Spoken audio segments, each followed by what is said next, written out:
Hey, as for me, I can't even begin to tell you.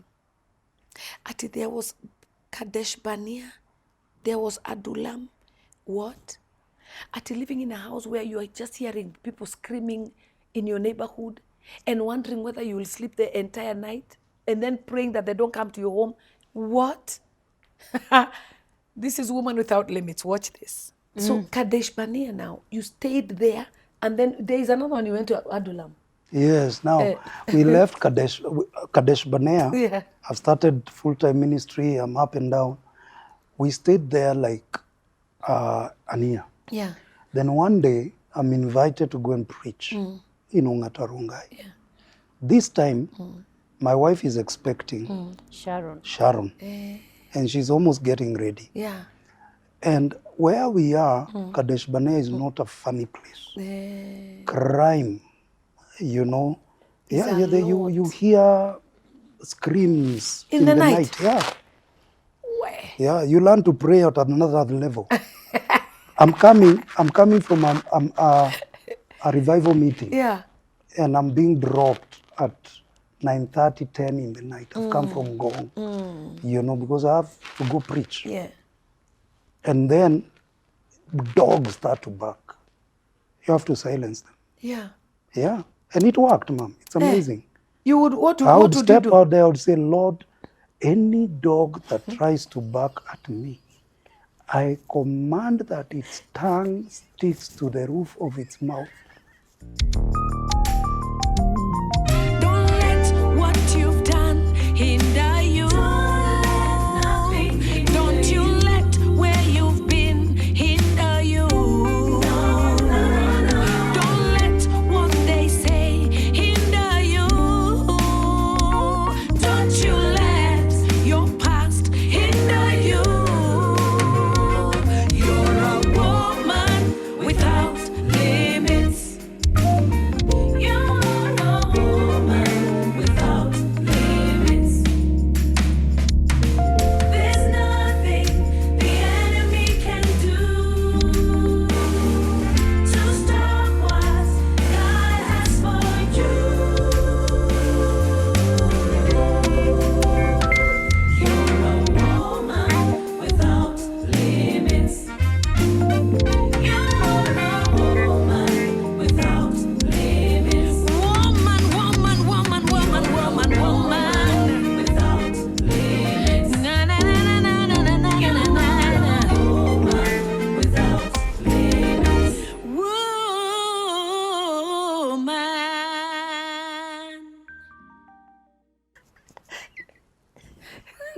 Yeah. And they would keep quiet. Hiya. Yes. There is no once I ever got mugged, accosted. In fact, I wouldn't meet people. But in the morning, we would find ladies' garments, Blood. That they were, oh my gosh. yes, rape, What? mugging, stabbing. What? Yeah. The house, that 25 shillings, Yeah. 2,500 shillings, yeah. is an old house with old wooden windows. Yeah. It had not, nobody had lived in it like for 5 years. Yeah. They had to repair the latrine. They had to repair it. It was leaning like this, and it had holes. So if somebody was coming, you start to sing. You know, you start to sing, or, you know. Say something. Yeah, so the windows, it was So they weak. know this. It had a gate, no fence, Hey. because the fence was run down. Yeah. So we were most exposed. But we prayed. We used to pray. That's why we really, I only came to Nairobi when I'm coming to the rest of the days. Yeah. Just pray. You'll be there praying. Praying, Yeah. praying. I've entered the wilderness I'm not understanding. Then I go, my wife goes to a meeting in town, certain bishop, Yeah. and he's told, if you're dealing with poverty, money is not coming. You're not getting money for food. You better investigate in your house whether there is something you don't know where it came from. Hey. Kama uko na kitu ya kuibiwa, blah, blah. And now I've just moved from Ngara. Yeah. Ngara, we had that setup. Yeah. My brother would come with his friends, niaje, kuna saa, lete so. Yeah. I would buy a nice watch. Yeah. I don't know where it's come from. Yes, but it's You know, 100. It's 100. So when she came, we started fasting and we had a bonfire. One of my friends used to live in the government quarters. The mother is retiring. Hey, niaje. Then I had to some money because I was in campus, and you know those days you were given 5,000. Yeah. Boom. Yeah. You know, I was in the boom generation. Eh. So So you have 5,000 some is a lot of money. Yes. So I got a bit responsible. Yeah. Because I never drank. So what I would do, the first boom, I made a nice bed. Wow. Eh. Oh, I did a nice bed. Eh. Nice comfort bed. Wow. Designed it. Then I started to buy two things. Yeah. So this friend of mine comes, imagine, kuna dressing table. Wow. Leta tao. So the guy brings me Eh. a dressing table from the government quarters. Wow. So underneath, it has a government stamp. So those senior officers used to go into furnished houses. Ay, sasa So- hii ni shida gani? So their stuff, I've bought a bag, I've bought a clipboard, I've Yeah. bought a watch, I've bought a what, I've bought jeans. Yes. You know, those friends, you know, shika hii, There leta is this, 50. Yeah. You get? So, I mean, Of they course. didn't know what's the problem. Yeah. So she goes and hears a seminar, a minister, whatever. Yeah. She comes and preaches to me. Eh. Then I have this holy, you know, you've entered the wilderness and You're you're not telling God understanding. anything Yeah. that is hindering us, I mean, remove it. Remove it. You're ready to die. Yeah. Anything, you're telling God it doesn't matter now. Yes, you You've are at gone your through wit's end. Yes. Yeah. My wife has sold samosas. She has sold what? I have done kibaruas. You get? Yeah. The following morning, I took a panga. I went to my neighbor, borrowed a panga. Eh. I took that dressing table and I'm speaking in tongues. We are having a bonfire. Katika jina la Yesu, we pepo umaskini wa ufukara, you laana. I'm telling you, destroyed everything. Whatever couldn't burn, You can, I threw you into the pit latrine. everything Until I became, could look at the meager possessions that were remaining. Yeah. And I could account of the source, Where it came from. Where it came from. Yeah. So it was just tough. The best. It's interesting. It was a tough season. Yeah, it was a tough So season. you as a wife, what are you thinking? I would say then there was nothing tangible that I could say was happening. Yeah. But my husband's prayer life is what kept us going. I was like, I think the way this man is praying, there must be something good at the end of the tunnel. Yeah. He can't be praying this much, Yeah. you And know, nothing comes out. and nothing comes out. Yeah. So I would say I pegged my future on my husband's prayers. Wow. Because there are times I would wake up and I'm like, okay, it's day. So then what? Yeah. You get to a place, you're looking at your baby, you don't have anything to cook for the baby. Yeah. So what kept me going as a wife was not a hope of a job, a hope of a contract. I would say my husband's prayers is what kept me going, because the man would pray. Hey. From morning to evening, the man would pray. He would pray until the sweat would flow like water. You know, then I would come and mop the sweat. You're definitely joking. Yes, because he would pray until the drips of sweat would begin to flow. That is what kept me going. I was like, God, there must be something good that will come out of these prayers. So I wouldn't say that I was really pegging it so much on maybe what I thought. I would say my husband's prayers is what gave me hope for a future that I could not be able to articulate with my mind, but those prayers was like, God, he can't pray this much, love you this much, you know, serve you this much, and then we don't end up well. So I did not know how God was going to get us there, but I knew we were going somewhere. How? I had no clue. But I knew that that place was not a place for us to stay forever. I was like, I don't know for how long we are going to be here, but it's not, this is not our life. This is not the end, but this is just a place. But for how long we're going to be in this place, I have no clue. But I had an assurance in my heart, but this is not how things are going to end. But I didn't know how I was going to get to the other that place. No, I didn't know. But my peg was This prayer. these prayers. Yeah. It was because my husband would pray until people. Till you mop. Yes, until I would mop the sweat. It Hey. would flow. And guys, when they are passing, Hey. you see, like there you go to a place, they're told, you know, when you get a mugumo tree, Yeah. then you take a right, you Yeah. take a left. Yeah. They'll be told, when you get to a place where there's a man who prays. Our house became a landmark, not because of how it looked, but they'll be like, there's a man, if you go and then you'll find a place, there's a man who prays there. Yeah, if you go and find that place, then you're near to where you're going. So I knew his prayers were going to get us somewhere. And also what kept me, because you've asked me, Mom, is, like he said, at that time, our love was not pegged on anything. It was just pegged on what we had between us. Not things, not a car, not a house, not money, no bank account, no nothing. So our love was just between what he had for me and what I had for him. It was that pure. It was not connected to anything. No, it was Things. no things. It was just the two of us. And I would say that it has worked for good, because when you begin life like that, I wouldn't advocate that for anyone. Yeah. It's not a nice place. But when people begin for just the two of them, With even no expectations no of nothing. you driving and yeah, what. And, I'm not saying there's anything wrong with things, Yeah. but I'm saying from the space where we started, things now don't define you.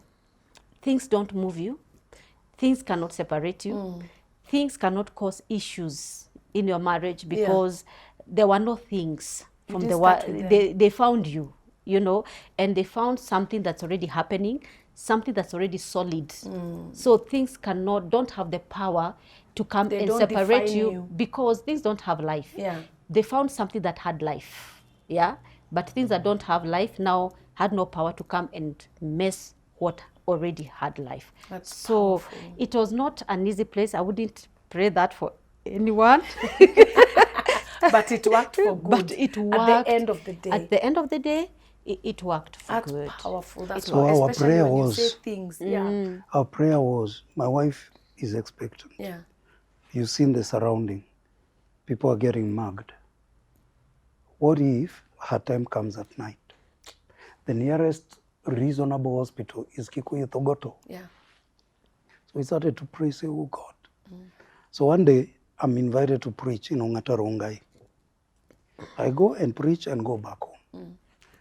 So this particular day, we connected. My wife is coming from selling the samosas. So I'm waiting for her. We come with the same mat. We pass, we go to the market. We are buying what do you call those onions you use for The leeks. the leeks? We are I buying don't the like leeks. leeks and whatever else she needs Because for of the, where you're coming from. for the next day samosas. So we go straight to the market, and then we have to walk back. But as we are going, we are passing our normal bus stop.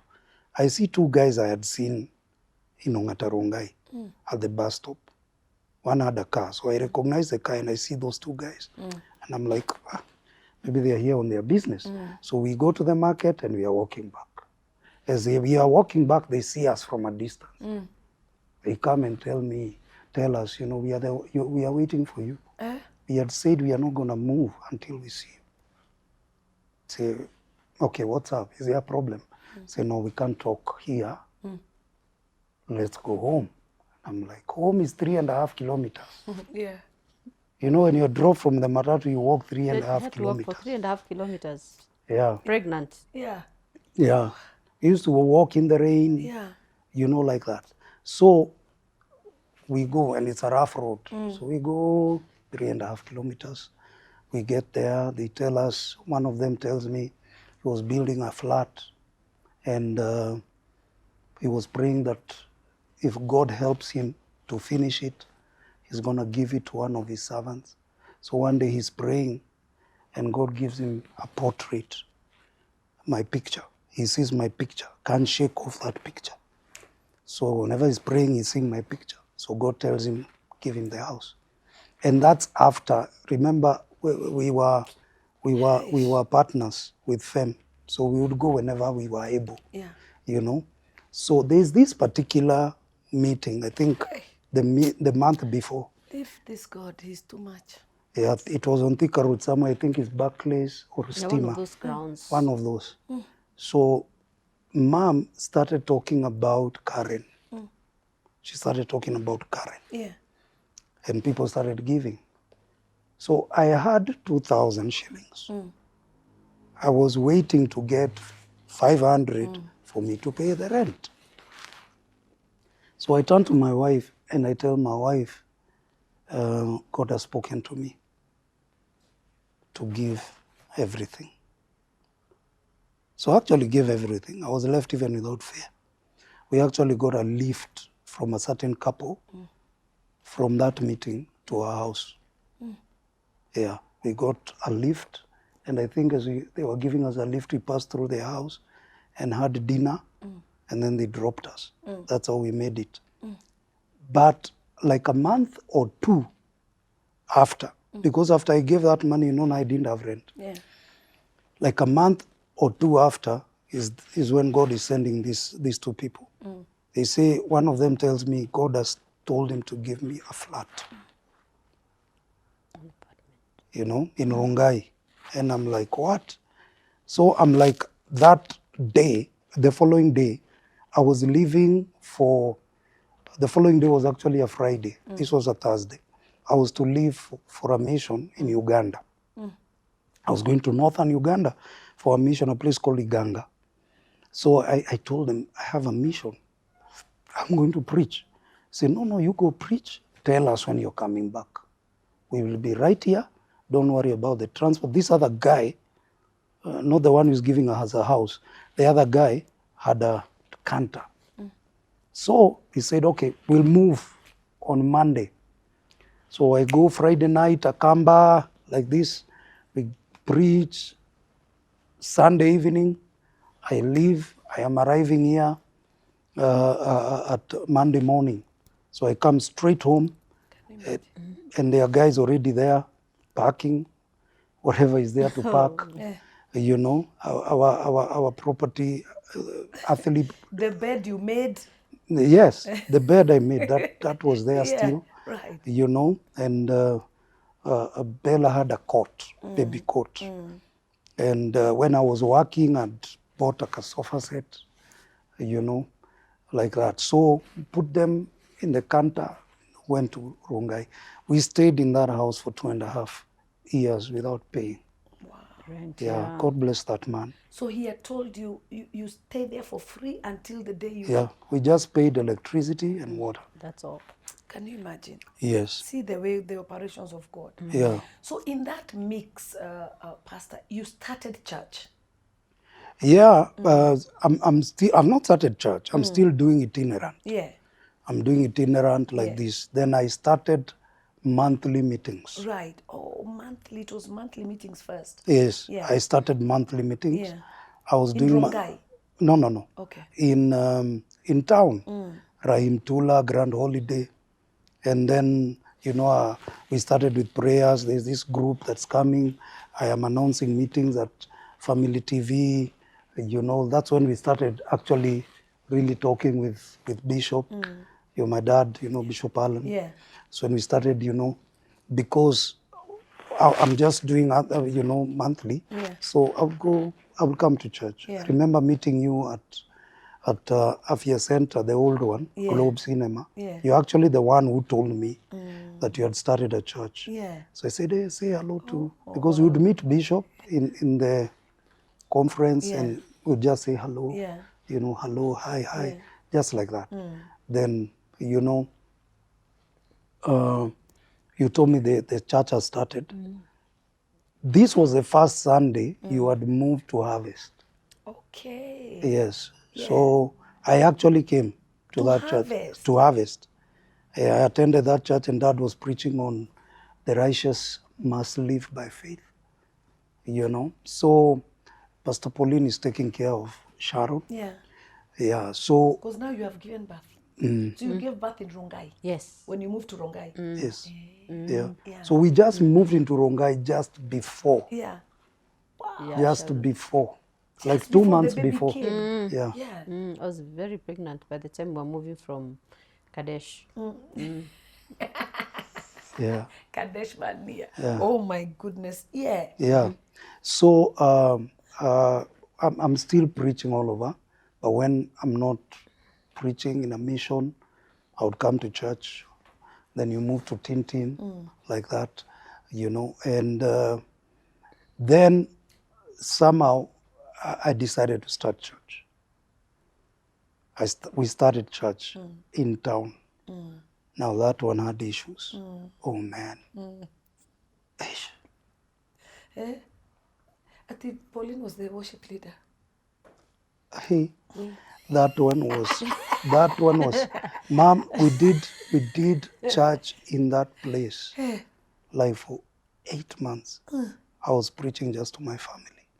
Yes. Of course, sometimes people would come 7, 10, Yeah. like that. Yeah. And I would leave, With all your word. I'm telling, and prayer, Mom, I would leave Sunday. Yeah. We would go home in a matatu, get home in Rungai. I would change and start pray. I would not leave the house for the next 6 days. Until Sunday. My wife would go to pay. It's amazing, Mom. I think it was a time of serious testing on whether I really wanted to do this thing. Because there are times that I would wish that we didn't get the money to pay for the hall. So that you don't go. Because, okay, what are we doing here? Okay. And you know the Because funny he's thing, Mom, going to- as she's praying Yeah. for money not to come, one of those Sundays, Yeah. one lady would come and pay the whole month. Imagine pay the, entire month. I'm wishing that someone, when there's no money paid, then they're not going to open for us the hall. Of course. To the room for us to preach. Yes. But God would make sure that the Someone the place is paid for, and then the person would come and pay and not be a member of the church. Come and pay and disappear. And leave my husband preaching to me and my children. We So- don't have band, we don't have, and I had a small keyboard. Somebody bought me a small keyboard, and I would put the beat, you know, we would dance to the beat. Nobody playing. No, it was hard. One day I told her, honey, hard. I told her, you lead worship. Then she asked me, sasa na lead nani? So na lead nani? Nani, you can do this at home. So I'm leading you and Bella. And She hit her bottom, rock I bottom. hit my, So mi na lead nani sasa? he can do this at home. We didn't even have to get into a mat. to And do you know, this. during the week sometimes, Mom, I would come and go to Uhuru Park, do witnessing, go to the streets, during the week. witnessing, So you are to giving get it your members. best. Yeah. Oh yes. I would go, sometimes I would be invited. Yeah. I would go to Kenya Polytechnic. Yeah. That's where I met Pastor Josiah and others. Right. I would preach to them, and then Yeah. I would tell them there's this church I've started. I was just across the road. Yes. They would say, I'm coming, we are coming. We'll be there. Then they don't come. They don't We would give guys flyers. I'm still preaching in lunch hours. I would be invited to Sianda House and other places to preach lunch hours, and I would say, you know, I'm the pastor of this young church. And some guys will say, we'll come check it out. And they don't come. They don't come. And they have I promised. remember, Annie.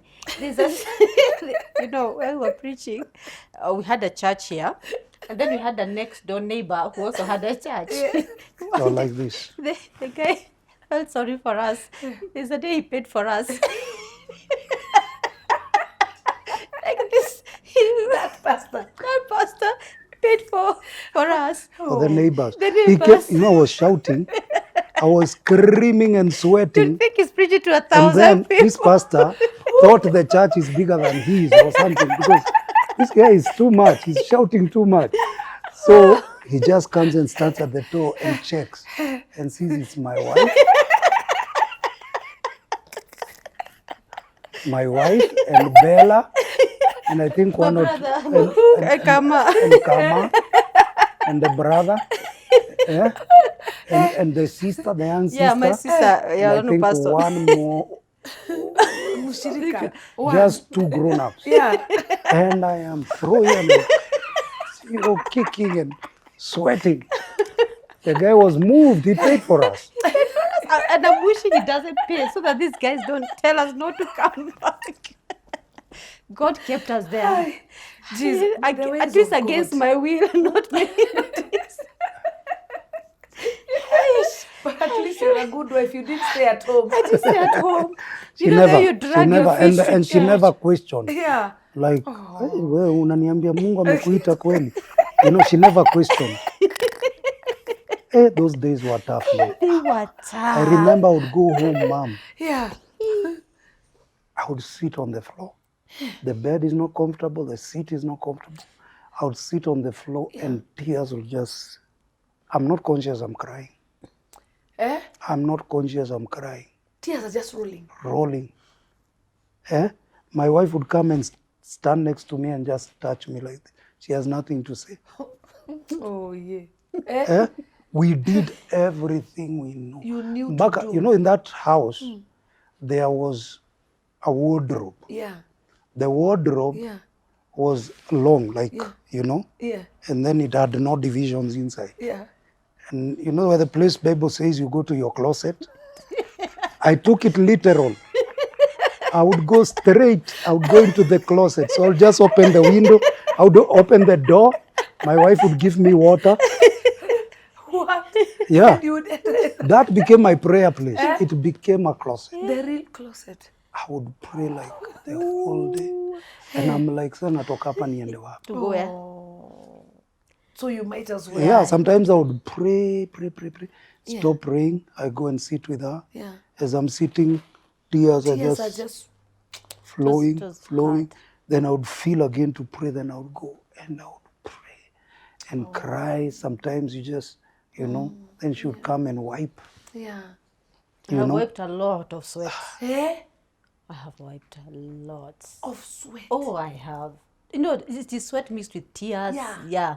I have. And then in the midst of that, Are Mom, you crying yourself?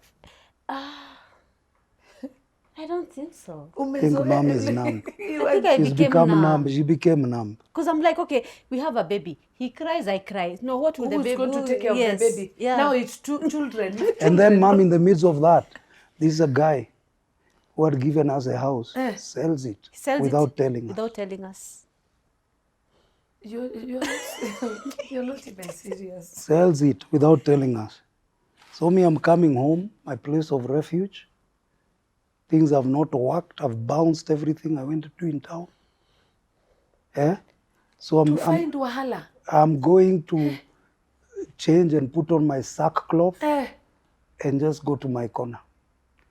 I'm finding a letter. You have 2 hours. Hours, not days. Yes, Hours. I have 2 hours. And I am in arrears. And I didn't know. Yeah. Oh my gosh. So you have to pack and leave now with your wife and kids. No, so I just go to the office. I tell them. I wasn't informed. Yeah. These guys, these are agents now. Yeah. They tell us it's not my business. Yeah. It's not Whatever our you do, business, yeah. as you know, Yeah. as we were told, everybody there is a tenant. Yeah. So I go to the guy who Gave you. gave me the house. And I walk to the place and I'm like, hey man, isungeniambia tu. So instead of, you know, there's a way he talked to me and I'm like, He asked me, kwani ulikuwa unafikiria nitakupatia milele? So I told him, I mean, you should just have, just tell me. I mean, you know, hata kama wherever I'm going, I'll go, you know. Anyway, so that's the time we decide, we talk, and then he goes and talks to the guys. So he goes and tells them, enyewe sikumwambia. So, you know, but I'm still told to move. So this time we don't know what to do. So we go to check another house, and the house was about 6'5", and we tell them we are coming. We tell the caretaker we are coming. So I go back home, pray, do church, and then come back, pray. On Monday, the day we had said we'll come back, there's a man who had been having some money. He wanted to bank it, but he would forget it in the jacket.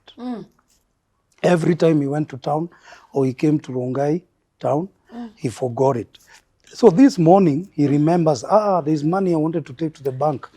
Let me take it. He puts it in his jacket. And then God tells him, hiyo pesa siyo yako. That's not your money. That money you take to my servant. So, as we are seated like this, it's 10 o'clock. I've just finished prayer. We see a car move in and park. And the man comes out, we recognize him. So he gives us some beans. We ate beans, but I don't like beans. He gives us some beans and then an envelope and gives me this story. God told me this is your money. Been wanting to bank it, blah, blah, blah. He gives me. And then he drives off and goes. By the time he hits the gate, the envelope is torn and we have counted the money.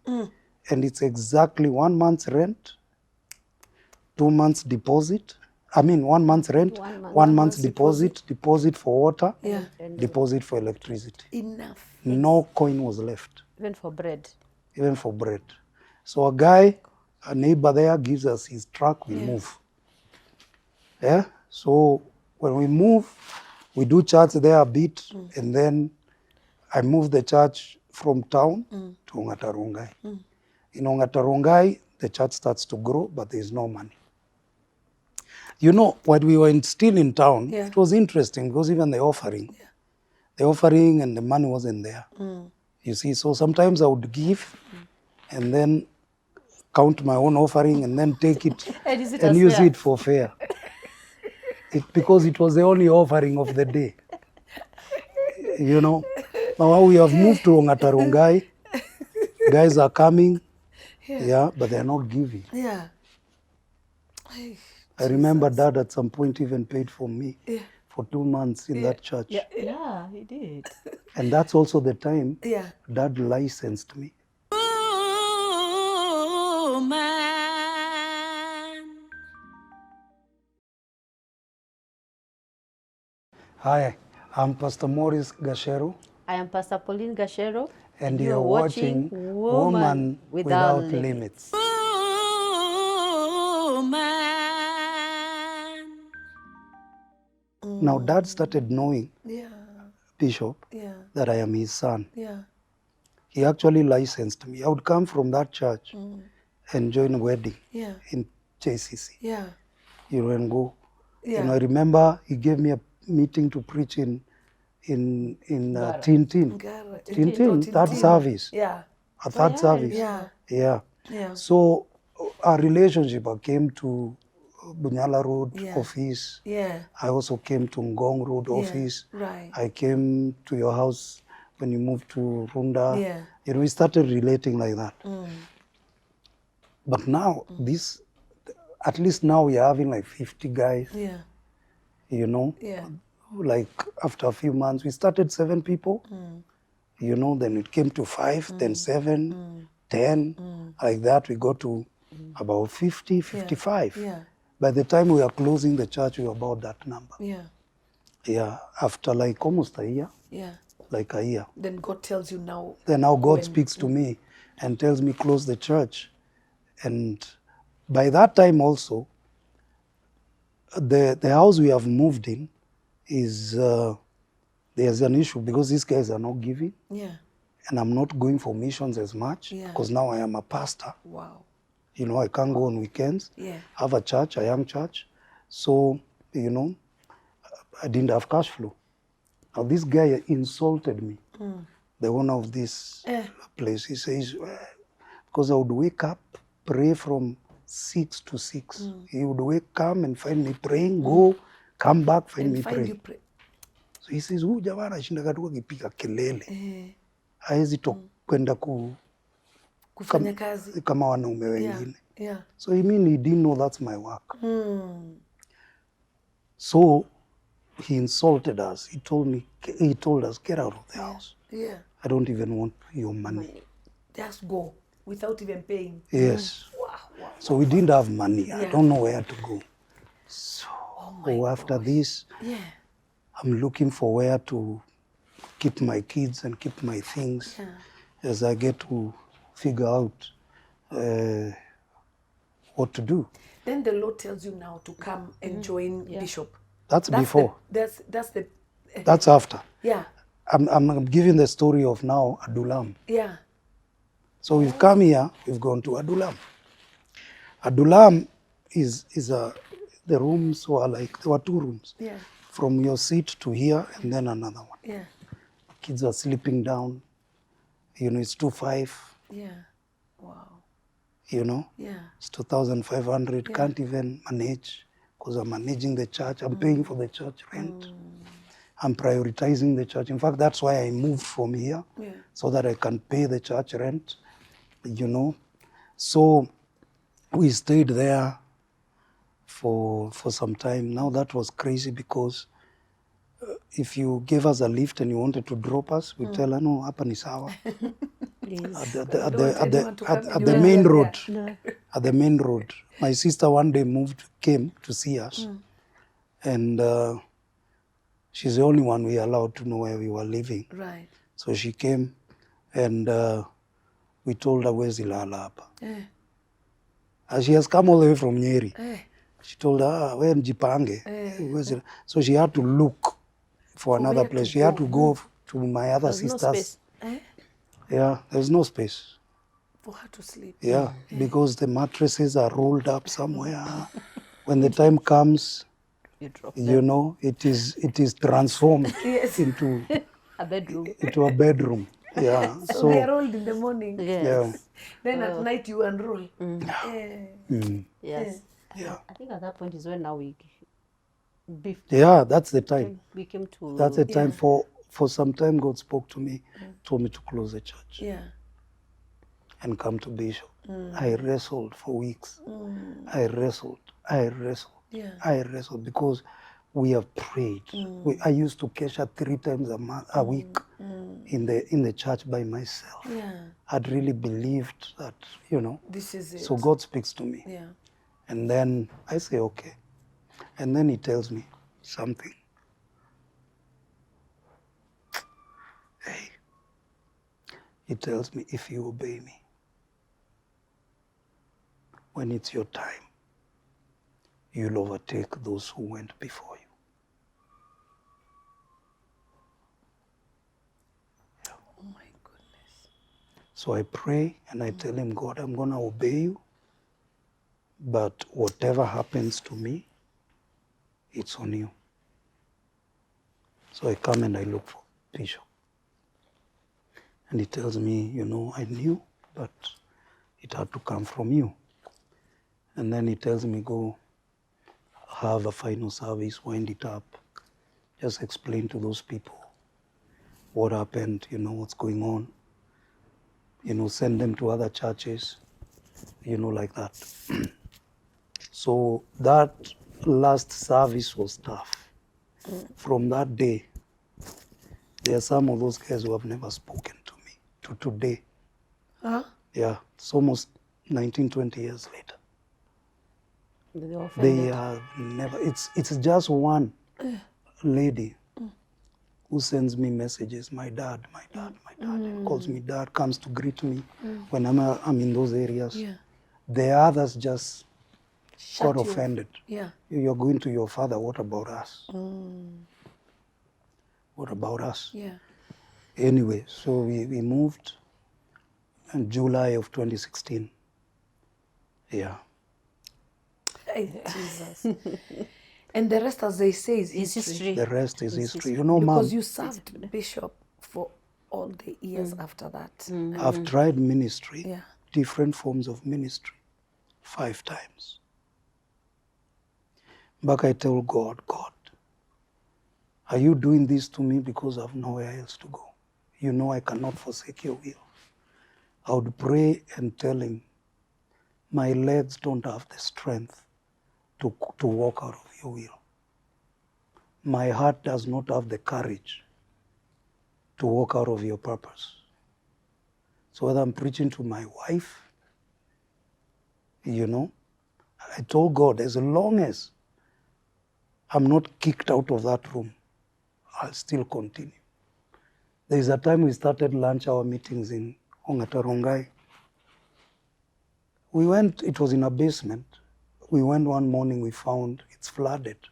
Our benches are floating, offering bags and envelopes, and deco is floating. I told the caretaker, what's up, tutafanya nini? Kaniambia, hiyo ni shauri yako. Sort yourself. So I told him, because it was like a flat with a basement, he gave me a room, a small room. I put in, that particular day, I put in benches and the people, my wife was downstairs. When people come, they would be taken to second floor to that room. Some of them were at the corridor. I put some benches at the corridor. So I stood between the room and the corridor. So I would preach like this and then like this. I would preach, you know, like this, inside, outside, inside, outside. We continue like that. Yeah. So you said your legs don't have the strength to leave Yes. the will of God. So no Yes. matter what happens, you will Stay. you will stay. You know you are consecrated unto death. You don't have plan B. You know, when we went to ministry, there's no plan B. There's no plan B. You came and served with one heart. You see, people see you now and they don't know the story Yeah. that you've just given. Yeah. Most of them will be hearing that now from your beginning. Because when people see somebody thriving, they think, oh my gosh, Yeah. they've hit a jackpot or there's something they've done. But it's these stories that actually make people who they become in life. So you served Bishop with all your heart for all the years that you did. And then you stepped out, because I don't want us to even dwell there, but I want you to say something. I want you to talk to somebody, and that's for both of you, on the power of service and faithfulness. Because I believe with all my heart that you're being rewarded for faithfulness. You know, tell us about that. You know, one of the things, of course, we were in a relationship with Bishop. Yeah, But it's this kind of relationship that you come see him once a month. yeah. You talk like for an hour, 2 hours, or even, you know, sometimes an afternoon. But that's all, you know. Bishop would give me books. Sometimes I would come, he would give me tapes to listen. He would invite me to the conferences. He invited me even to his house. But I remember one day, I realized, I was in prayer, and I realized that if I don't get something from this man of God, I might never have anything to give to those who come after me. In terms of spiritually, because I'm preaching, you know, I was preaching, and I'm praying, and I'm fasting, I'm doing whatever, you know. But when I now come to Bishop, one of the things that Bishop did, he received me, all right? He received me, and then he began to expose me. And within a short time, I started to know what I was missing. I could preach, but I didn't know how to run a ministry. Hi. I didn't know what happens, because you see, I would come from the church and lock myself the entire week. Oh. You fast, mpaka you fast the sun. Yeah. You don't want even the, I would tell my wife, don't draw the curtains, leave them. I don't want to see the sun. Yeah. I'm fasting. Yeah. Eh? Yes. Eh? Yeah. Wow. Up to today, I love praying with my curtains drawn. Really? I got used. Yeah. So there was nothing like running, you know, you just come, you feel the presence, you've come from the closet, Yeah. you just go there, perform for an hour, and then say the benediction and go back. That was how we were doing. Right. You know, so once in a while people call me, you come pray, you know, office, come to my house, pray, you know, there's a sick person, but not much. But Bishop exposed me to the inner workings of a ministry, you know, and I came hungry because I had a question mark. Yeah. What is this man doing that I'm not doing? Yeah. Yeah. So I was listening. Sometimes he would preach and I would take his legs and I would tell God, I want what this man has. Jesus. I remember there are times he would preach and remove his jacket. And I would take it from Mwaura, the PA. Yeah. You remember Paul? And I would put it on and fall at the altar and say, I want what you have given him. You know? So service, the impartation that lasts is the impartation you receive through service. And as I was thinking this morning, of course, I couldn't know I'm coming to shoot and not think about him. Yeah. About Bishop. Even Jesus, the people that really got an impartation from him and continued with him are the ones who served him, the ones who are with him. Yeah. You get? So I've received encouragement. He gave me leadership opportunity. Yeah. I mean, then before, the only leadership I knew is leading my wife. Yeah. My family, because those are the ones I was preaching to, and of course, the other 50 or so people. Those are the only ones I knew how to lead.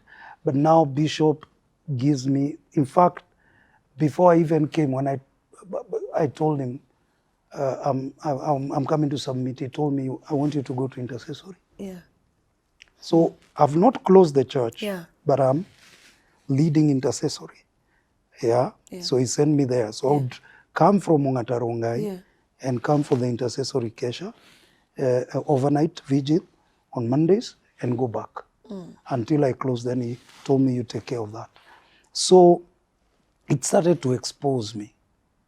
And I really learned. I was eager to know what makes it happen. Yeah. What is this that really makes it happen? Yeah. All right? When I knew giving, I gave. When I knew this man prays, I would pray. Yeah. When I knew serving, he serves his mom, Yeah. I would serve. Yeah.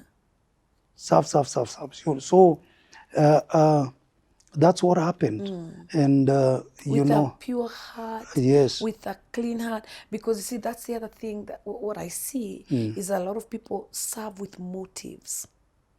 Yeah, I used to talk to some of the young ministers. I would tell them, if you serve with an intention that one day you will go to your own destiny, that's a wrong motive. Yeah. This is destiny. Destiny has started. Hey. This is destiny. So I would tell them, wow. Yeah, those, you know, we were around, you know, the sons and all.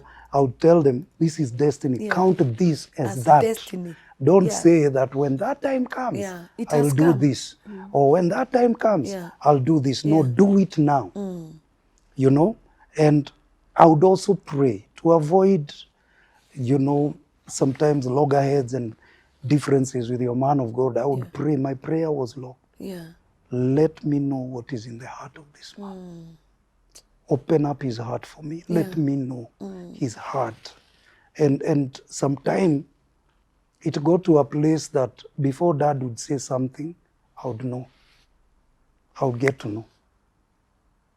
you know. There are times he would preach and then I would take the mic without him telling me.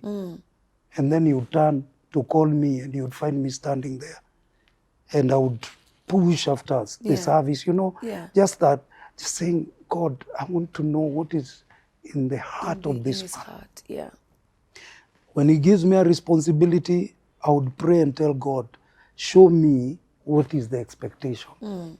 Because sometimes you're told, do something, and you're not given the blueprint. I mean, or the fine print. Yeah. You're not told, do this and this and this, you know, because your leader is not supposed to micromanage you. Yeah. You know?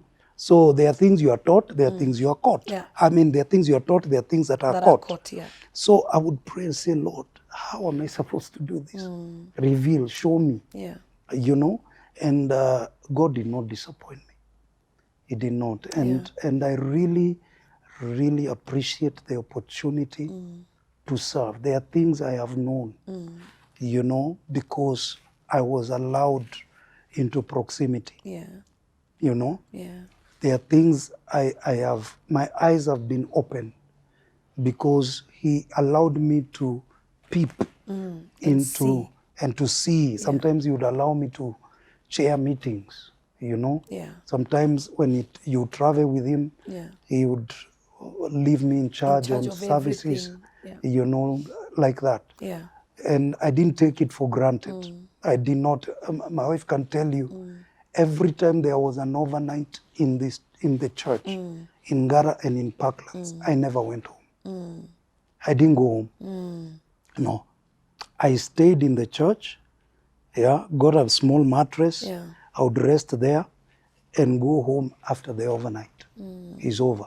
So there are so many lessons that I had learned from you and from Bishop, you know, about ministry, the love for people, ministering to people, how to organize serving, you know, and excellence. And Bishop was thorough. Yeah. Very, very thorough. He was. He first noticed the bad.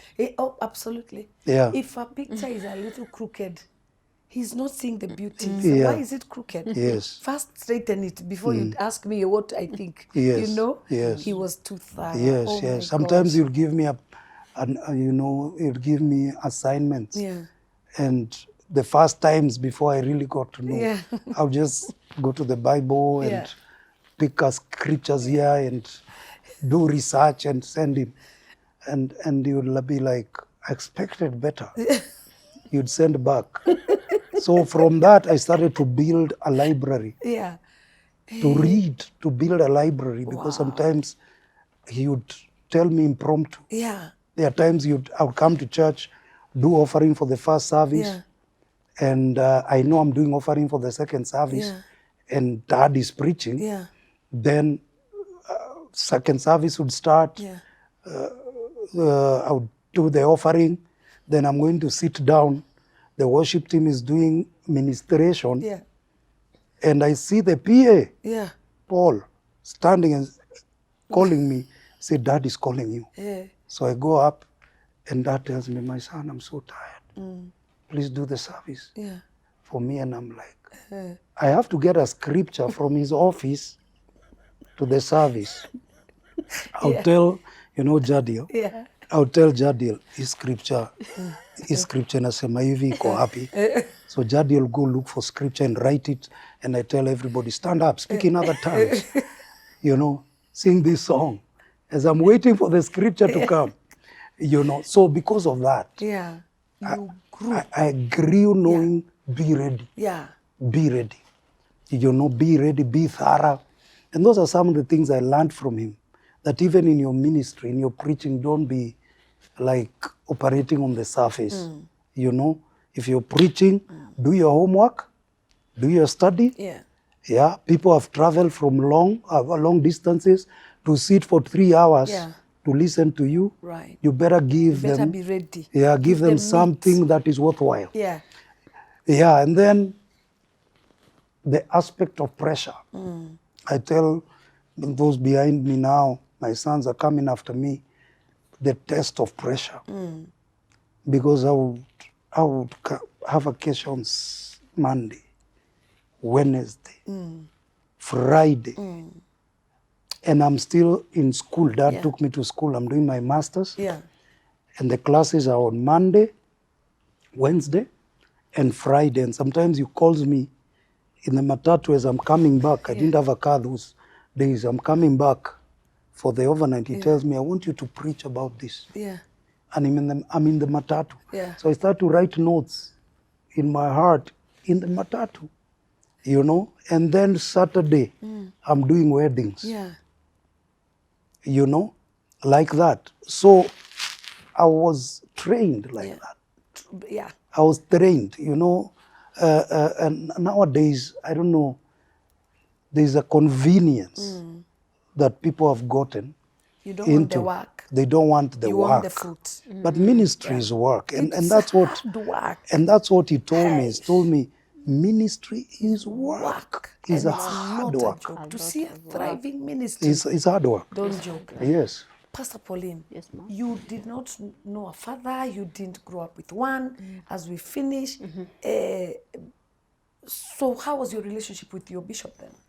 Okay, when I came, I was confused. Like how? Yeah. Like how? How do I even start calling? Remember my disappointment? Yes. You know? So now how do I even start calling this man Ati dad. Dad? I tried. It refused. Yeah. I couldn't. Yeah. Because I think my relationship with that figure It's not working. yeah, it was not working. Yeah. So when I come and then I'm finding this person, this man of God, and he appears and everybody organizes There themselves. is kata. Or they organize. They organize themselves. Yeah. I'm like, God, now how do I even start relating with this man? So he would come this way and I would go that way. You would deliberately scatter the other way. Disappear. Yeah. And I think he noticed that I really did not want to interact with him. Close range, no. From I a promise distance. you, Bishop, anytime I got to his office, you know, guys will tell me, I went to Bishop and I found him like this. No, anytime I entered Bishop's office, he would stop whatever he was doing. Yeah. Because he's he also knew, shocked. because he would be so shocked. So Yeah. why is this person coming to my office? He would stop whatever he's doing and he'd be like, okay, yeah. Okay, what is it, Pauline? How can I help you? And let me tell you, I'll tell my brothers, Yeah. anything. I told Bishop, I always got a yes. They'll get their nose. Yeah. My husband and the rest. Yes. Me, I would go. For you, you'd get your yes. Oh, me? I would get yeses. I need this. There's a time I was in charge of the children, the children's teens church. Yeah. I would go and tell them, we need this, we need this. Then I'll come to my brother and be like, but man, I went and he said no. Because I think he picked Yeah. that I was rejecting. A father always knows. Yeah.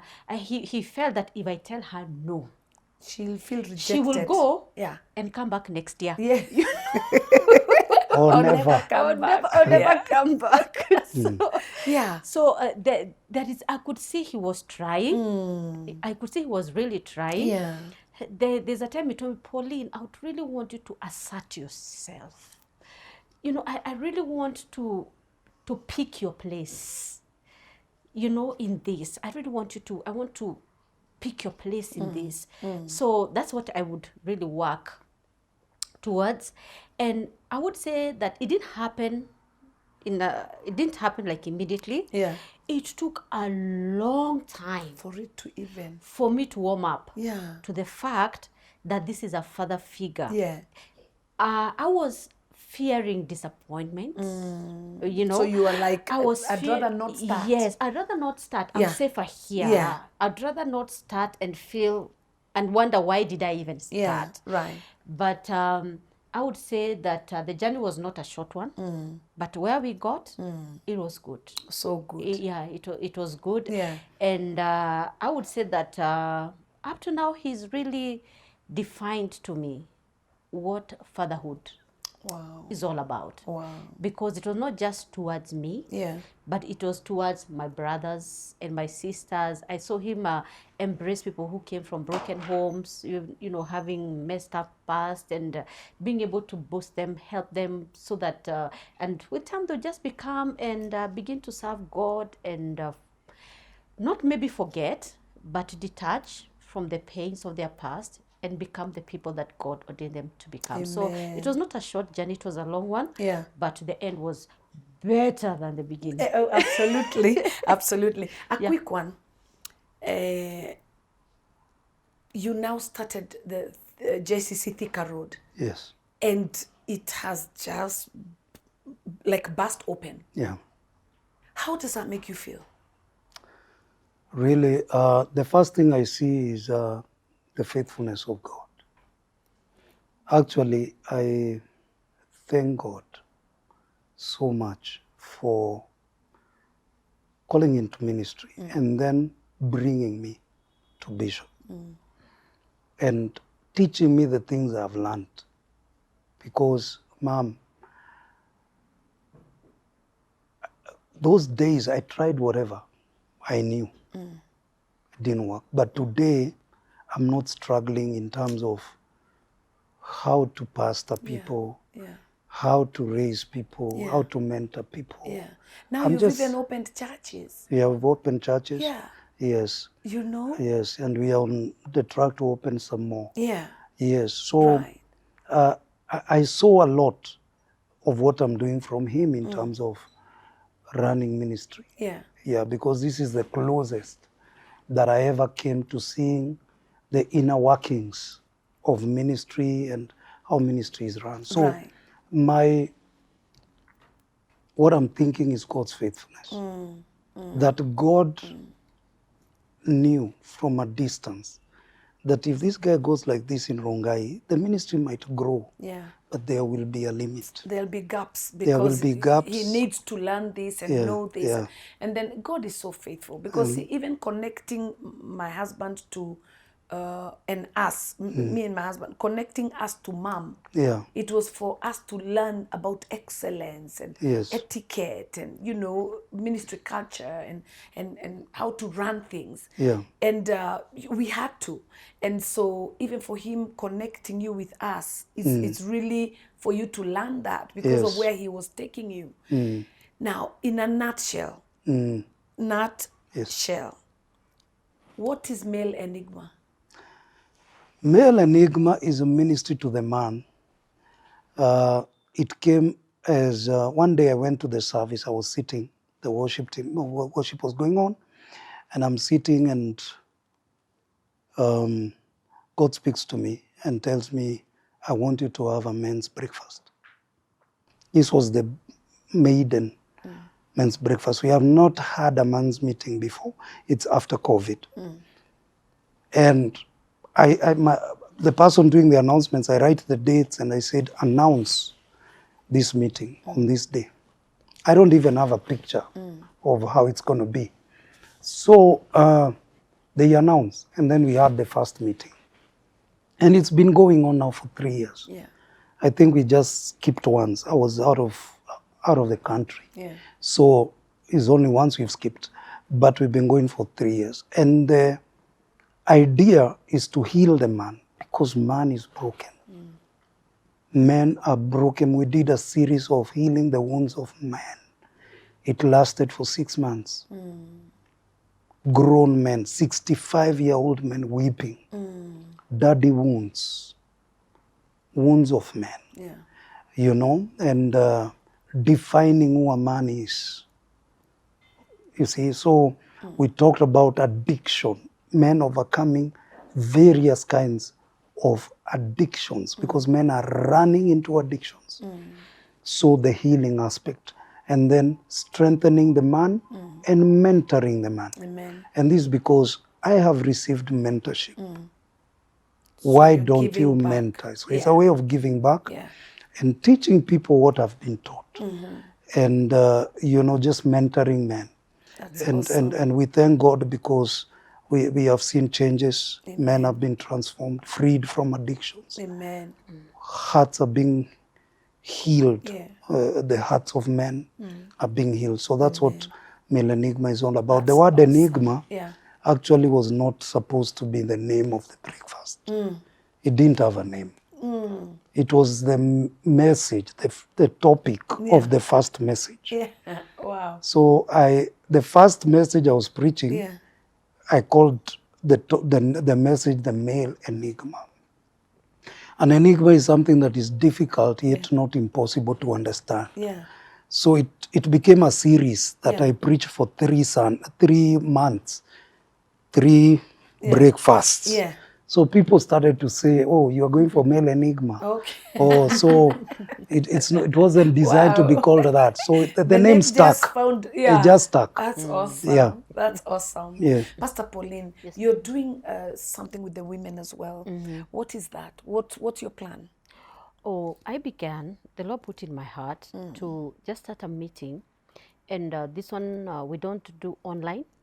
We just go there and pray. So the women, I ask them to just come in flat shoes, no makeup, no nothing. We just come and pray in an afternoon. And then after that, I pray for the sick. So, and women have received their healing. I mean, they have miracles and are happening. And now I'm waiting on the Lord to hear what now he wants, because that's what he had put in my heart for the whole of last year. Right. That I just call the women, ask them to pray. So we'll just come and pray. And then after that, for just a few minutes, I'll just lay hands on them and the sick will just receive their healing. Right. And that will be it. So I'm waiting to hear what the Lord has in store for us For this next. year. Okay.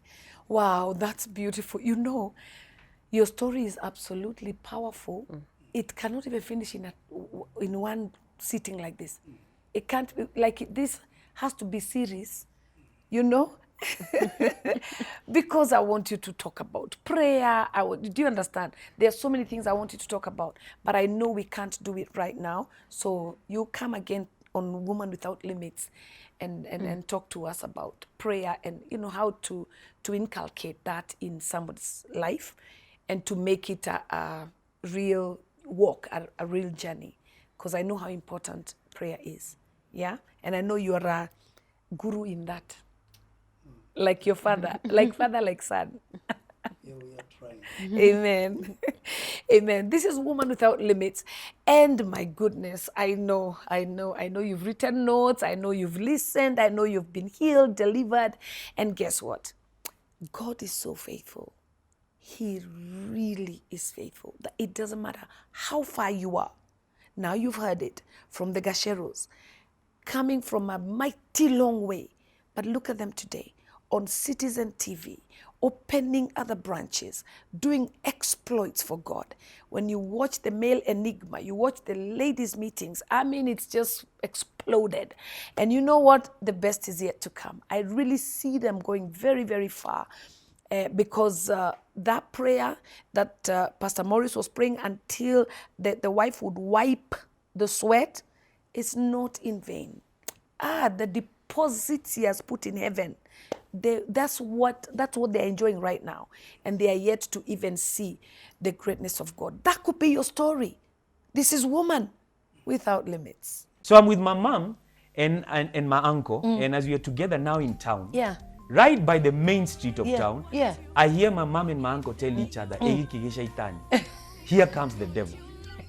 So I'm a small boy, I'm looking into the crowds, I'm looking for the devil, I can't see the devil. You'd imagine a devil maybe is with horns and looking he's color weird. green, he has red eyes, he has red, horns, and I can't see anything like that. Kumbe, it's the other woman coming. Wow. My mom dashed inside the store car. It's about to get down. In the city? She filled the debe. Charcoal has, that like milk has milk powder. The powder, Charcoal has powder as well. The black one. Filled it up in the debe. And stood behind the door with the debe like this. So this has no idea what's about to. So the yellow comes asking, Meha makara makwa. Where's my charcoal? I'm a kid. I saw it happening. Sema kuvalishwa kama kofia. No way. My mom valished her like a kofia. So the suit is going down her yellow.